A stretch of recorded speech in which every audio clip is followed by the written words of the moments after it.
Hello everyone, আসসালামু আলাইকুম। আমি সুরাইয়া, আপনারা দেখছেন বিডি স্পোর্টস নিউজ। আজ সিলেটে আন্তর্জাতিক ক্রিকেট স্টেডিয়ামে বিপিএল এর 2025-এর 17তম ম্যাচ অনুষ্ঠিত হয়।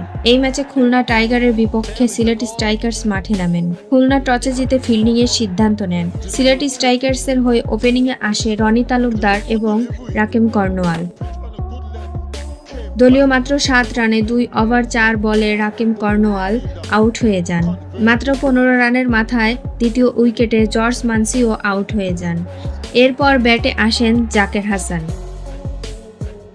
জাকের হাসান ও রনি তালুকদারের পার্টনারশিপ দীর্ঘ সময়ের। এ ধরনের ভিডিও আরও পাওয়ার জন্য চ্যানেলটিকে সাবস্ক্রাইব করে দিবেন এবং সাথে বেল আইকনটি অন করে দিবেন পরবর্তী ভিডিওর নোটিফিকেশন পাওয়ার জন্য।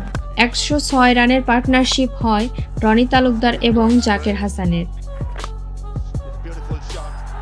রনি তালুকদার 44 বলে 56 এবং জাকের হাসান 43 বলে 75 রান করেন।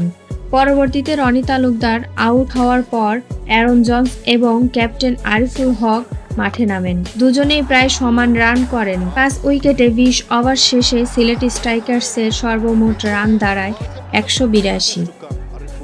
প্লেয়ার অব দি ম্যাচ হয় জাকের হাসান। জবাবে খুলনা টাইগার মাঠে নামেন 183 রানের টার্গেটে। খুলনার হয়ে ওপেনিংয়ে আসেন উইলিয়াম বশিষ্ঠ এবং মোহাম্মদ নাইম। নাইম 9 বলে 11 রান করে আউট হয়ে যান। এরপর প্রতিনিয়ত উইকেট হারাতে থাকে খুলনা টাইগার্সের ব্যাটিং ইউনিট।